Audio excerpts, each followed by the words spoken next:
Comme je vous l'avais dit la semaine dernière, les 3 conférences de cette année nous entraînent vers la partie occidentale de la Méditerranée afin d'y suivre l'évolution des débats à travers lesquels s'est forgée une partie de la riche et belle tradition de l'Église, notamment sur la question de la relation entre l'homme et Dieu que l'on désigne par ce beau mot de grâce.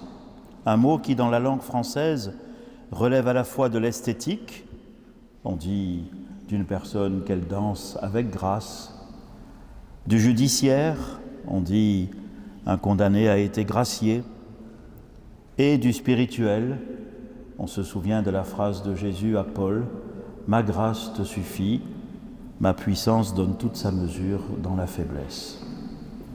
Et pour méditer sur ces questions au long de notre chemin de Carême, nous avions pris pour guide dimanche dernier, comme le Père Jean-Marc l'a rappelé, Saint Augustin. Nous avions suivi son itinéraire de conversion de Tagaste à Carthage, puis de Milan à Hippone, et nous avions déjà beaucoup appris à son école. Ce soir, je voudrais compléter ce travail en abordant avec vous 2 autres grandes figures de l'Église d'Afrique, Tertullien et Cyprien. D'abord Tertullien. Les plus anciennes mentions du christianisme en Afrique du Nord, je rappelle qu'il y a l'Afrique proconsulaire qui se décompose elle-même en tripolitaine du côté de Tripoli, Leptis Magna, etc. La Byzacène du côté de Sousse et Hadrumète et la proconsulaire du côté de Carthage. Il y a aussi la Numidie avec Constantine, Annabas, Kikda, la Maurétanie césarienne avec Tchertchel et la Maurétanie tingitane avec Tanger. En tout cas, les premières mentions du christianisme datent de la fin du IIe siècle. Et comme ailleurs d'ailleurs, les premiers chrétiens ne font pas parler d'eux jusqu'à ce que des persécutions surviennent. Le sang des martyrs, en effet, est la première signature de l'Église. À la même époque, d'ailleurs, en 177 précisément, moururent à Lyon les premiers martyrs des Gaules, l'évêque Pothin, l'esclave Blandine et leurs compagnons. Nous ne devons jamais l'oublier, nous sommes une église de martyrs, fondée dans le sang des martyrs. Et cela, pas seulement au temps des siècles passés, mais encore aujourd'hui. Cette année, vous le savez, nous célébrons le 30e anniversaire de la mort de Pierre Claverie, des moines de Tibérine et des autres bienheureux d'Algérie qui ont versé leur sang sur cette même terre d'Afrique du Nord à cause de leur foi en Jésus-Christ. En 180, donc, 2 premiers groupes sont identifiés. Le premier comprenait 12 martyrs à Silly et le deuxième, qui en comprenait 4, subit le martyre à Mador, là même où, plus tard, vous vous en souvenez, nous l'avions dit la semaine dernière, Augustin étudia quelques années. Les choses s'aggravèrent lorsqu'une vingtaine d'années plus tard, en 202, l'empereur romain Septime Sévère prit un décret interdisant les conversions au christianisme et condamnant toute propagation de la foi chrétienne. Accusés d'avoir violé le décret impérial, 6 catéchumènes ou néophytes de Tébourba, près de Carthage, furent arrêtés et emprisonnés. Perpétue, jeune femme de 22 ans, catéchumène, mère d'un tout jeune enfant, en faisait partie, avec sa servante, Félicité, qui était enceinte et accoucha d'une fille dans la prison. Nous avons célébré hier l'anniversaire de leur martyre qui eut lieu le 7 mars 103. C'est encore aujourd'hui une grande fête liturgique pour toute l'Église en Afrique du Nord. Félicité et perpétue. Les martyrs de cette époque étaient défendus par un illustre avocat, Tertullien, qui était né à Carthage vers 155-160 et qui y mourut vers 240. Il avait étudié à Rome autour des années 195. Tertullien, dont nous avons déjà un petit peu parlé dimanche dernier à propos de son combat contre la gnose où il rejoignait les préoccupations de saint Irénée à Lyon, a beaucoup écrit pour défendre les chrétiens et mettre en valeur la foi chrétienne. C'est à lui que l'on doit l'usage pour la première fois du mot latin Trinitas pour désigner Dieu, unique en sa nature, mais trine en ses personnes selon la foi des chrétiens. C'est également à lui que l'on doit la fameuse sentence qui avait tant marqué Charles de Foucauld : le sang des martyrs est semence de chrétiens. En application de cette formule, le frère Charles avait écrit sur la page de garde de son bréviaire ces quelques lignes : « Pense que tu dois mourir martyr et désire que ce soit aujourd'hui. » Charles de Foucauld. Et c'est encore lui, Tertullien, qui livra une lutte acharnée contre les différentes formes de gnose, démontrant qu'elles avaient finalement simplement un vernis de foi chrétienne, puisqu'elles récusaient ce qu'il y a de plus central, de plus original, de plus scandaleux pour la raison, l'incarnation de Dieu en Jésus-Christ. Commentant dans le De Carnis Resurrectione rédigé vers 210-212 la phrase de l'évangile de Jean « Le Verbe s'est fait chair », Tertullien avait forgé cette formule « caro salutis cardo », c'est-à-dire la chair et la charnière du salut. Et dans son De Carne Christi, qui date des mêmes années, et s'adressant à l'un de ses gnostiques, il expliquait pourquoi la chair est bien la charnière du salut. C'est un texte très intéressant, tellement intéressant que du coup vous allez le trouver dans votre livret, à la page 2.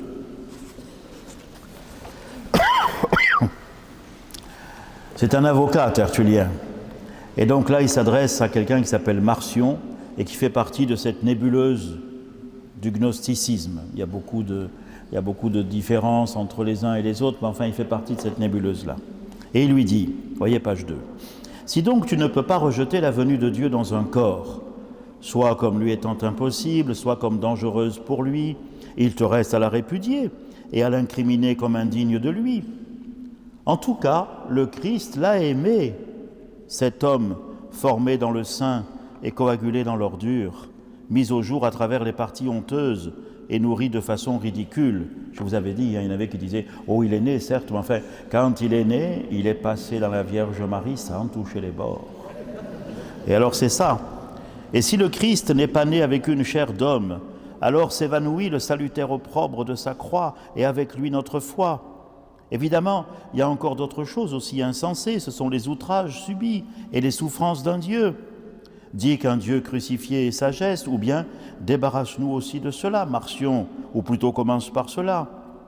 Qu'y a-t-il en effet de plus indigne de Dieu? De quoi lui faut-il rougir davantage? De naître ou de mourir? De porter la chair ou de porter la croix? D'être circoncis ou d'être crucifié? D'être formé ou d'être enseveli? D'être déposé dans une crèche ou d'être caché dans un tombeau? Mais maintenant, réponds ici, assassin de la vérité, le Seigneur n'a-t-il pas vraiment été crucifié? Mais comment tout cela sera-t-il vrai en lui si lui-même n'était pas vrai, s'il n'avait pas vraiment en lui de quoi être transpercé, de quoi mourir, de quoi être enseveli et ressuscité, c'est-à-dire cette chair imprégnée de sang, avec son amarture d'os, entrelacée de nerfs, sillonnée de veines? Ou bien l'homme serait-il autre chose que chair? Ou bien la chair de l'homme viendrait-elle d'ailleurs que de l'homme? Ou Marie serait-elle autre chose qu'humaine? Ou Dieu serait-il homme, Marcion? À moins d'admettre cela, le Christ ne pourra être dit homme sans la chair, ni fils de l'homme sans quelque parenté humaine, pas plus qu'il n'est Dieu sans l'Esprit de Dieu, ni fils de Dieu sans un Père qui soit Dieu. Oh, on pourrait le relire parce que c'est profond. J'avais un copain qui était un Africain, et alors lui, quand on avait des textes comme ça, qu'il fallait relire, il disait « Ouh, c'est profond, c'est profond ». Il faisait toujours comme ça. Et donc, vous pourrez le relire. Mais vous voyez pourquoi Tertullien dit « la chair est la charnière du salut ». C'est-à-dire, il fallait que le Christ assumât lui-même ce qu'il était venu sauver. Il fallait qu'il vécût comme nous, en toute chose excepté le péché. Il fallait qu'il fût l'un de nous pour pouvoir nous sauver. Comme on l'entend à travers ces lignes, la réalité bien concrète de l'incarnation était déjà, comme aujourd'hui, la pierre d'achoppement qui fait que la foi chrétienne demeure scandale pour les Juifs et folie pour les païens, comme le dit saint Paul au début de la première épître aux Corinthiens. Nous devons, souvent nous le redire, car nous risquons d'oublier ce scandale et cette folie. Nous risquons de l'oublier parce que, anesthésiés par l'air du temps, nous risquons d'oublier que Jésus n'est pas seulement un sage, ni un prophète, mais qu'il est Dieu avec nous, qu'il est Emmanuel. Et le plus étonnant, c'est que c'est en partageant la faiblesse de l'humanité que Dieu nous a donné en Jésus la force de sa grâce. Ma grâce te suffit, car ma puissance donne toute sa mesure dans la faiblesse. On peut lire comme en écho, en ce 3e dimanche de Carême, une magnifique homélie de saint Augustin sur la rencontre de Jésus avec une femme de Samarie. Un récit que la liturgie de l'Église nous a donné à méditer ce matin. La Samaritaine. D'ailleurs, quand vous sortirez de l'église tout à l'heure, regardez sur le trottoir d'en face. Vous avez la brasserie de la Samaritaine. Et vous savez pourquoi elle s'appelle comme ça? C'est que, au moment où, sous Napoléon III, on a détruit tout ce qu'il y avait là pour faire la rue impériale, qui deviendra après la rue de la République. Il a fallu tout détruire. Et il y avait juste derrière le bâtiment de la Samaritaine, là, tout un dédale de rues et de petites placettes. Et il y avait une rue qui s'appelait rue Fontaine de la Samaritaine. Parce que, vous savez qu'il y a une source là du côté des Accoules, donc il y avait de l'eau. Et au-dessus de cette fontaine, il y avait une sculpture représentant Jésus au bord du puits avec la femme de Samarie. Et alors, quand on a tout détruit, on a fait en sorte que le premier immeuble là, qui d'ailleurs au début abritait une manufacture de textile, on a fait en sorte qu'il s'appelle la Samaritaine. Et après le textile, il est venu la brasserie. Et la brasserie, avant, quand il n'y avait pas l'ombrière, pour les Marseillais qui voulaient se donner un rendez-vous sur le Vieux-Port, le mieux c'était on se retrouve devant la Samaritaine. Maintenant, on dit on se voit sous l'ombrière. Et donc, en sortant, vous pourrez penser à cette situation ici et à la Samaritaine. Alors, on va lire cette homélie, si vous voulez. C'est la page 3 et 4. Jésus, fatigué par la route, s'assit sur la margelle du puits. C'était environ la 6e heure. Là commencent les mystères. Ce n'est pas sans raison que Jésus est fatigué. Ce n'est pas sans raison qu'est fatiguée la force de Dieu. Ce n'est pas sans raison qu'il est fatigué celui par qui ceux qui sont lasses retrouvent force, lui dont l'absence nous fatigue et la présence nous rend forts. Jésus, cependant, fatigué par la route, s'assied au bord du puits, à la 6e heure. Tous ces détails évoquent quelque chose. Ils veulent éveiller notre attention, ils nous poussent à chercher plus avant. Que daigne nous ouvrir à vous et à nous, celui qui n'a cessé de nous exhorter en disant « Frappez et l'on vous ouvrira ». C'est pour toi que Jésus s'est fatigué en chemin. Nous trouvons Jésus force de Dieu, nous trouvons Jésus faible. Jésus fort et faible. Fort parce que au commencement était le Verbe, et le Verbe était auprès de Dieu, et le Verbe était Dieu, et il était cela au commencement auprès de Dieu. Veux-tu voir la force de Dieu? Tout a été fait par lui, et sans lui rien n'a été fait, et il a tout fait sans effort. Qui de plus fort que celui qui a fait tout l'univers sans effort? Mais veux-tu connaître sa faiblesse? Le Verbe s'est fait chair, et il a habité parmi nous. La force du Christ t'a créé, la faiblesse du Christ t'a recréé. La force du Christ a donné l'existence à ceux qui n'étaient pas, la faiblesse du Christ a fait que ceux qui étaient ne périssent pas. Il nous a créés par sa force, il nous a cherchés par sa faiblesse. C'est par sa faiblesse qu'il nourrit ceux qui sont faibles, comme la poule nourrit ses petits. C'est lui-même qui a pris cette image. Combien de fois, dit-il à Jérusalem, ai-je voulu rassembler tes enfants comme la poule rassemble ses poussins sous ses ailes, et tu ne l'as pas voulu.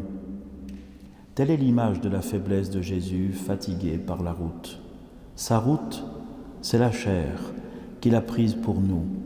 Quel autre chemin aurait-il, celui qui est partout présent? Où va-t-il et d'où vient-il, sinon habiter parmi nous? Et pour cela, il a pris chair. Il a daigné en effet venir à nous pour se manifester dans la forme d'esclave, et qu'il ait pris chair est le chemin qu'il a choisi. C'est pourquoi la fatigue du chemin n'est rien d'autre que la faiblesse de la chair. Jésus est faible dans la chair, mais toi, ne te laisse pas aller à la faiblesse. Toi, sois fort dans sa faiblesse à lui, parce que ce qui est faiblesse de Dieu est plus fort que les hommes. La faiblesse du Christ est notre force. Quel beau texte. La faiblesse du Christ est notre force. Voilà précisément ce que c'est pour un chrétien la grâce de vivre.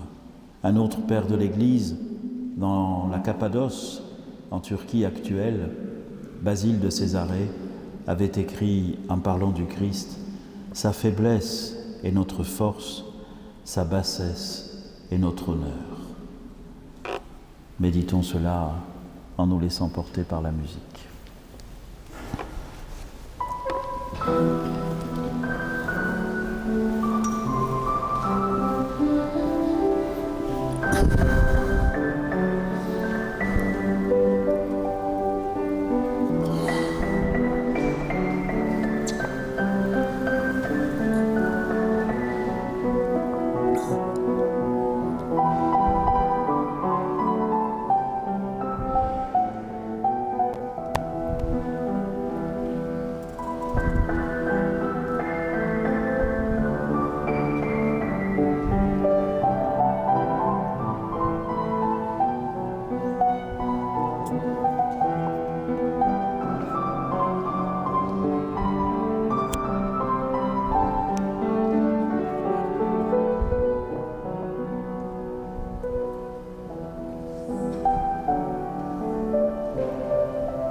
Après la mort de Septime Sévère en 211, l'Afrique du Nord connut une accalmie de près de 40 ans, au cours de laquelle le christianisme se propagea de manière prodigieuse et que le nombre d'évêchés s'accrut considérablement. Les catéchumènes affluaient, les églises se remplissaient, et une nouvelle jeunesse prenait le relais. Cela ressemble un peu, bien que le contexte soit très différent, à ce que nous vivons actuellement en France et dans quelques autres pays d'Europe. Mais justement, il nous faut être très vigilants. En effet, l'histoire nous apprend l'importance de donner aux catéchumènes et aux néophytes une formation solide. En tout cas, dans l'Ifriqiya du IIIe siècle, la préparation des candidats au baptême semble ne pas avoir été assez soutenue, et la génération suivante, qui sera marquée par la grande figure de l'évêque Saint-Cyprien, en paiera chèrement le prix. Je viens donc à la deuxième figure après Tertullien, Cyprien. Avant sa conversion, survenue à l'âge adulte, lui aussi, Cyprien, qui était né vers 200 et qui mourra en 258 sous la persécution de Valérien, Cyprien est un berbère, comme Augustin, comme Tertullien, converti au christianisme, et il était, lui aussi, comme Augustin, professeur de rhétorique. Puis il avait donc découvert le Christ. Et dans une lettre à l'un de ses amis, un certain Donat, à ne pas confondre avec un autre Donat dont on va parler tout à l'heure et qui a été le fondateur du donatisme, là c'est un ami de Cyprien, il lui raconte sa conversion. Et ce récit qu'on va lire m'a fait penser à bien des lettres que j'ai reçues cette année de la part de catéchumènes de notre diocèse. C'est sur votre livret à la page 4. Page 4. J'errais à l'aveuglette, dit Cyprien pour raconter à son ami Donat comment il s'est converti. C'est très beau. J'errais à l'aveuglette dans les ténèbres de la nuit, ballotté au hasard sur la mer agitée du monde. Je flottais à la dérive, ignorant de ma vie, étranger à la vérité et à la lumière. Étant donné les mœurs d'alors, je jugeais bien malaisé ce que me promettait pour mon salut la bonté divine. Comment un homme pouvait-il renaître à une vie nouvelle ? Voilà ce que je me demandais souvent, car j'étais pris dans les 1000 erreurs de ma vie passée. Je ne croyais pas pouvoir m'en débarrasser, tant j'étais esclave des vices attachés à moi. Mais l'eau régénératrice lava en moi les taches de ma vie antérieure. Dans mon cœur purifié de ces souillures, une lumière venue d'en haut se répandit. L'esprit venu du ciel me changea en un homme nouveau par une seconde naissance. Aussitôt, d'une façon merveilleuse, je vis la certitude succéder au doute. Je vous assure, quand on lit les lettres des catéchumènes, on en a beaucoup des comme ça. Et c'est très, très impressionnant. Peu après son baptême, Cyprien devint prêtre, puis évêque de Carthage, dont il occupa le siège primatial pendant 9 ans, de 249 à 258. Mais, alors qu'il entamait tout juste son épiscopat, une nouvelle persécution s'abattit sur les chrétiens d'Afrique. En effet, un édit de l'empereur Dès, paru au début de l'an 250, obligea tous les citoyens à fournir les preuves de leur fidélité au culte impérial en accomplissant un sacrifice ou en offrant à la divinité une libation ou une poignée d'encens. Très nombreux furent les chrétiens qui, affolés et pas assez enracinés dans la foi, accomplirent ce geste d'apostasie. Et comme un néophyte pouvait enchaîner très rapidement le baptême, l'ordination presbytérale et même l'épiscopat, comme on l'avait remarqué la semaine dernière à propos de saint Augustin, on vit même, au temps de la persécution de Dès, dans la ville de Suturnuca, l'évêque Repostus prendre lui-même la tête du cortège qui se rendait au temple pour y sacrifier. Pour sa part, après quelques hésitations, Cyprien décida de se cacher dans les environs de Carthage. Il pensait que de là, il pourrait plus aisément continuer à diriger son diocèse plutôt que de résister ouvertement en s'exposant à une mort certaine. On imagine le choix douloureux et la décision crucifiante. Il resta caché ainsi pendant 15 mois, vivant dans la clandestinité jusqu'en mars 251. La persécution terminée, de nombreux apostats, qu'on appelle aussi lapsi, voulurent réintégrer l'Église. Cyprien donna pour directive d'être exigeant à l'égard de ceux qui avaient formellement apostasié, d'être moins sévère pour ceux qui n'avaient failli que sous la torture, et même plus indulgent encore envers ceux qu'on appelait les libellati, car ils s'étaient contentés d'acheter un billet, un libellé, attestant leur participation au culte païen, mais sans avoir accompli eux-mêmes de sacrifices aux idoles. Mais vous voyez, quelle situation dans cette petite église. Ainsi donc fut-il fait, mais la question allait demeurer. Jusqu'où doit aller la miséricorde ? Y a-t-il plusieurs sortes de chrétiens dans l'Église, les purs et les moins purs ? On sait combien cette question a hanté d'autres périodes de l'Église. Et plus profondément encore,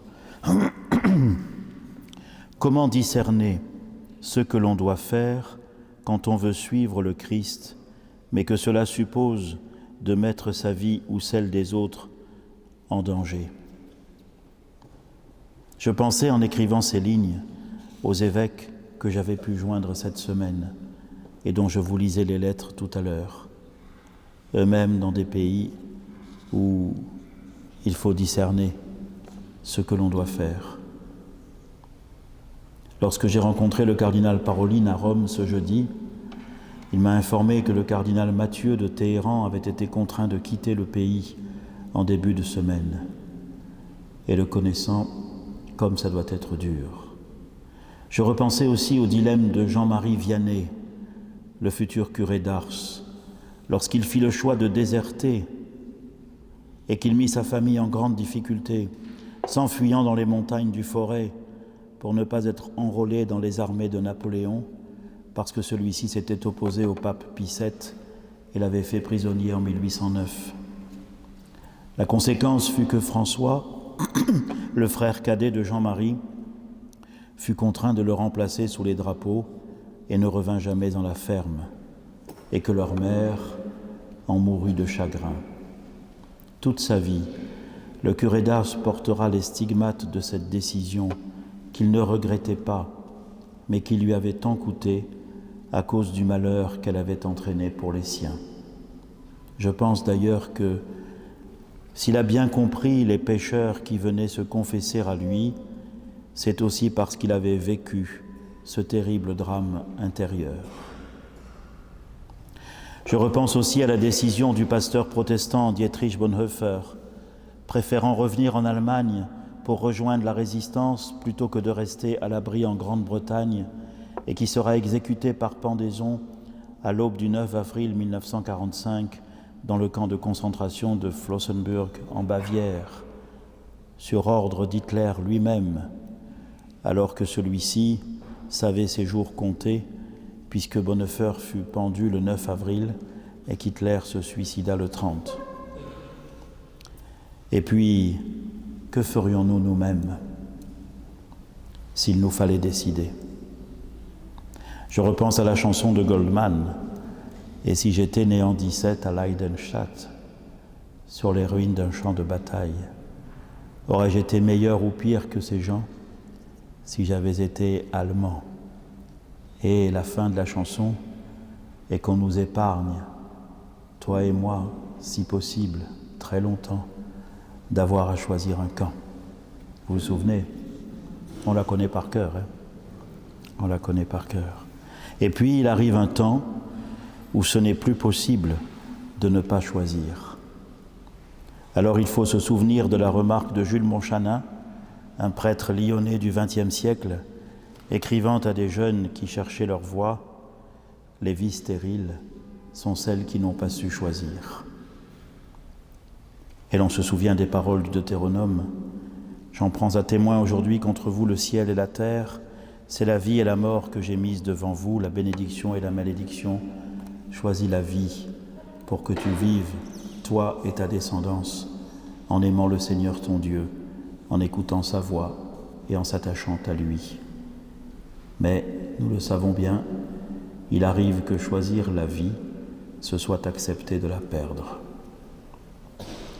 On peut lire également cette lettre merveilleuse que saint Augustin écrivit en 415 à Honoré, évêque de Thiave, qu'il avait consulté sur la conduite que devaient tenir les pasteurs au milieu des dangers qui menaçaient l'Église d'Afrique. Vous l'avez sur votre livret à la page 6.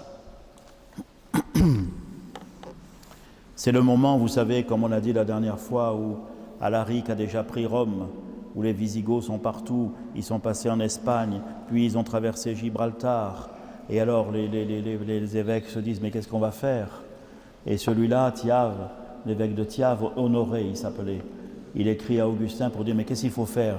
Il vaut mieux partir peut-être, je ne sais pas, voilà. » Alors Augustin lui répond « Or, que dites-vous dans votre précédente lettre ?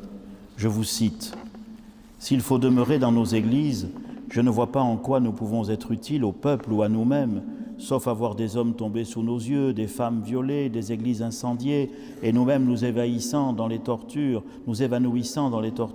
lorsqu'on cherche à nous faire donner ce que nous n'avons pas. Mais c'est que Dieu est puissant pour entendre les prières de sa maisonnée et détourner ce dont on a peur. Et d'ailleurs, il ne doit pas y avoir, à cause de suites incertaines, un abandon certain de notre poste, sans lequel c'est pour la communauté une perte certaine, non pas tant pour les biens de cette vie, mais de l'autre, dont il faut nous soucier avec un soin et une attention incomparablement plus grands. De fait, si ces malheurs dont on craint qu'ils ne se produisent aux endroits où nous nous trouvons étaient certains, tous ceux en faveur de qui il faut ici rester seraient les premiers à s'enfuir, et ils nous libéreraient de l'obligation de rester. Car il n'est personne pour affirmer que les serviteurs doivent rester, alors même que ceux qu'ils doivent servir ne sont plus là. C'est ainsi que quelques saints évêques ont fui l'Espagne, une fois que leurs communautés furent soit évanouies dans la fuite, soit supprimées, soit épuisées par un siège, soit dispersées en captivité. Mais un bien plus grand nombre d'entre eux sont restés, puisque y restaient ceux pour qui ils restaient, et malgré la densité de ces mêmes périls. Comment ne pas entendre ici les réflexions de Christian de Chergé, auxquelles on viendra la semaine prochaine. Rester, puisque y restaient ceux pour qui ils restaient. Et si certains ont abandonné leur communauté, voilà bien ce qui ne doit pas se faire. Nous l'affirmons, car ce n'est pas en vertu d'un enseignement divin qu'ils se sont montrés tels, mais trompés par une erreur humaine, ou bien vaincus par leur peur. En revanche, si les ministres sont là, et en fonction des forces que le Seigneur leur dispense, il y a du secours pour tous. Les uns sont baptisés, d'autres sont absous, personne n'est privé de la communion au corps du Seigneur, tous sont consolés, soutenus, exhortés à prier Dieu, qui est capable de détourner tout ce que l'on craint. Les voilà prêts aux deux éventualités. Si ce calice ne peut pas s'éloigner d'eux, que la volonté de Dieu soit faite, lui qui ne peut rien vouloir de mal. C'est une lettre qui a beaucoup d'écho aujourd'hui, beaucoup d'écho. Mais revenons à l'Afrique du Nord.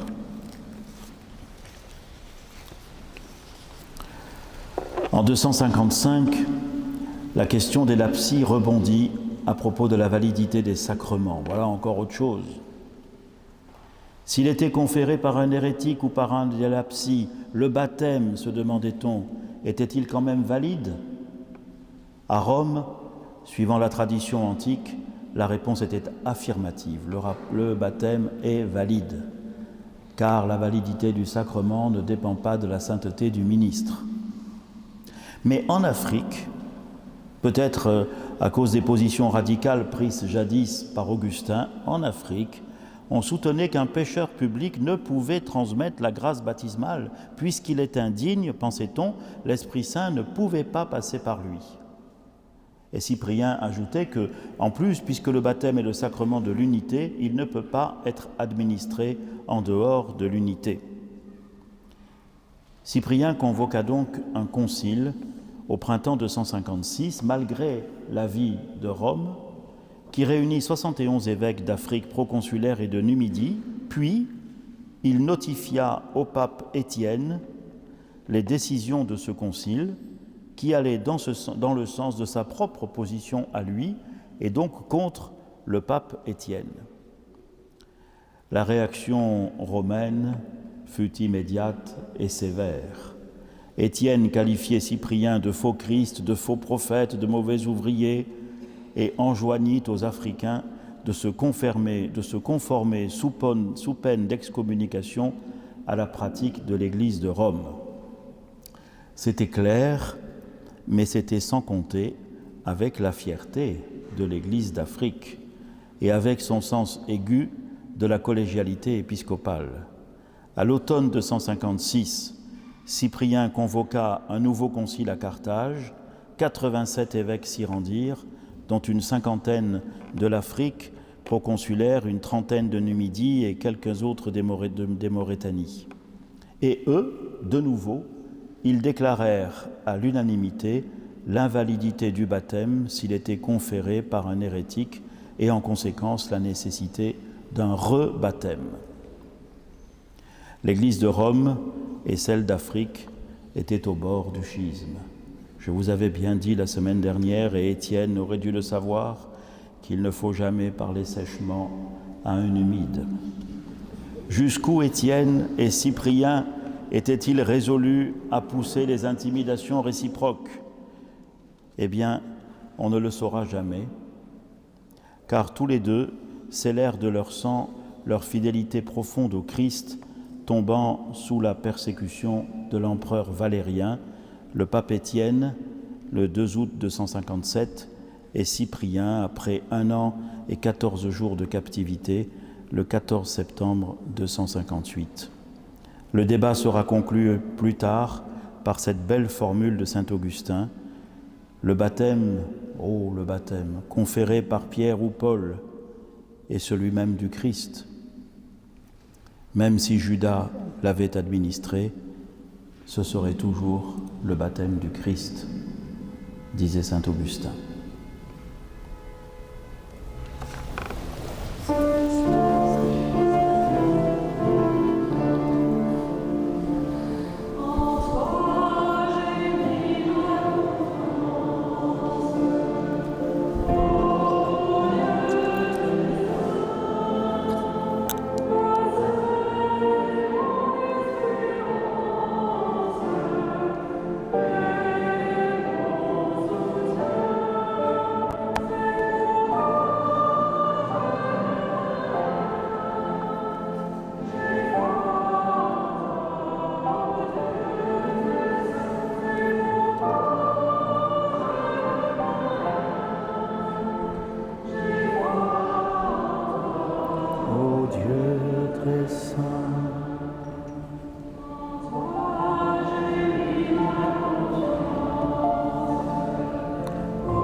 En toi, j'ai mis ma confiance.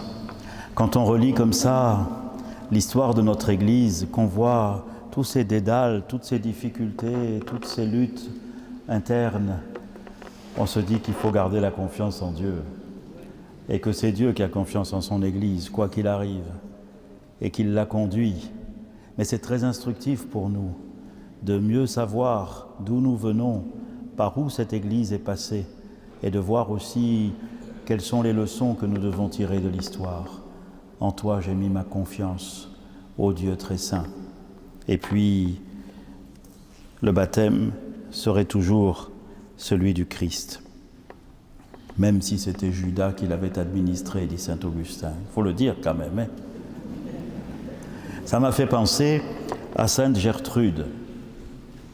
Sainte Gertrude, vous savez, au XIVe siècle, voyait de temps en temps le Christ. Et alors, du coup, elle pouvait parler avec lui.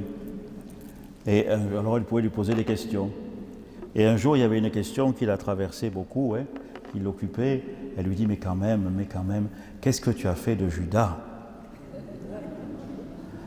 Et le Christ lui a répondu, de Salomon ni de Judas, je ne te dirai ce que j'ai fait, de peur que l'on abuse de ma miséricorde. Et cette sentence de Gertrude a été reprise par Marcel Pagnol en exergue à la pièce de théâtre qui date de 1955, donné à Paris en 1955, qui s'appelle Judas. Vous pourrez voir tout ça. En parlant de Pagnol, il y a aussi, par rapport à tout ça, il y a aussi ce beau texte d'Angèle. Vous avez vu peut-être le film. C'est une démonstration de la force de la miséricorde, mais à la Pagnol. Alors vous connaissez l'histoire, c'est adapté d'un roman de Giono qui s'appelle Un de Beaumugne. Alors l'histoire se passe à la ferme de la Douloire. Il y a une fille qui s'appelle Angèle. Elle est belle et elle a l'âge, quoi. Alors arrive malheureusement quelqu'un de Marseille qui lui s'occupe de trouver des filles pour les mettre sur le trottoir par ici. Et elle se laisse avoir. Et la voilà partie à Marseille, et la voilà faisant le trottoir. À la ferme, ils n'ont plus de nouvelles. Maître Clarius devient de plus en plus acariâtre, irascible, il a le fusil, il tire sur tout ce qui bouge, il est énervé tout le temps. Et puis il y a le valet Saturnin, et puis il arrive un autre valet qui s'appelle Amédée. Et alors Amédée, un jour d'ailleurs, excité quand même, parce que lui, il a un peu de dignité, alors il voit ce Clarius qui est en train de crier sur tout le monde, alors il veut quand même lui dire que ça va pas, et peut-être l'empoigner, et alors Saturnin lui dit laisse-le, c'est une gale qui le ronge, et là où ça le démange, il ne peut pas se gratter tout seul. Alors, ça continue comme ça. Et puis un jour, Saturnin va chercher des outils au bagne et il tombe sur le rémouleur qui, lui, était venu à Marseille pour chercher sur le trottoir. Et il était tombé sur Angèle. Alors il lui dit, voilà ton Angèle, elle est là. Alors il lui donne l'adresse. Il lui dit l'adresse parce que l'autre il ne sait pas écrire, ni lire. Alors on le voit arriver à la gare Saint-Charles, il descend les escaliers. Il demande le chemin pour aller à cet endroit. Alors quelqu'un commence à lui dire « Ah ben c'est pas compliqué, là vous allez tout droit, puis après vous prenez la première à droite, puis après vous prendrez la deuxième à gauche, puis quand vous serez passé à la place, vous prendrez... » Il dit « Non, non, ne me dites pas la fin, que sinon je vais vous oublier le début. » Il finit par y arriver. Il arrive là-haut, il monte à la chambre, il voit Angèle, lui il se demandait, il croyait qu'elle avait un grand appartement, un mari et tout ça, et puis il découvre qu'elle n'a rien, et qu'elle fait le métier. Et même elle lui dit qu'elle a un enfant. Et alors il avait porté un beau bouquet de lavande, d'un peu des épis de blé, tout ça. Bon, il pose ça. Et Angèle lui dit, tu vois, Saturnin, ce que je suis devenue, une fille des rues. Et puis elle se met à pleurer. Alors Saturnin, il réfléchit un peu, et puis il lui dit, écoute, demoiselle, de pleurer, ça mouille et ça sert à rien. Parlons de la chose posément, comme si ce n'était pas de toi et comme si ce n'était pas de moi. Je sais que j'ai la comprenure difficile, mais quand il s'agit de toi, je comprends tout. Alors, ce qui t'arrive, voilà comment je me le comprends. Si un jour on me disait « Angèle est tombée dans le trou de fumier », alors moi j'irai, je te prendrai dans les bras, je te laverai, je te passerai des bouts de paille sous les ongles, je te tremperai les cheveux dans l'eau de lavande, je te nettoierai complètement, tu n'aurais plus ni une tache, ni une ombre, ni une marque, rien du tout, tu serais propre comme l'eau. Parce que tu sais, demoiselle, l'amitié, ça rapproprie tout. Et si un jour, par fantaisie, tu venais me dire « Saturnin, tu te souviens quand j'étais tombé dans le fumier ?» Je te dirais « Demoiselle, qu'est fumier? Où? Quand? Comment? Moi, demoiselle, je t'ai vue si petite que je te vois propre comme tu es née. » Voyez ce Saturnin, il n'avait pas fait de théologie, mais il avait compris ce que c'est que la miséricorde. Il avait compris ce que c'est, avec nos mots à nous maintenant, que la grâce de Dieu, qui est capable de te faire renaître et de te laver comme avec l'eau de lavande. Alors, je reviens à mon texte parce qu'il faut qu'on arrive aussi vers la fin. Après le martyre de Cyprien, un long silence recouvrit l'Église d'Afrique jusqu'à la fin du siècle. Puis, et c'est toujours pareil, vous voyez, une nouvelle persécution, celle de Dioclétien, déclenchée entre 303 et 306, provoqua à son tour de nouvelles et nombreuses apostasies.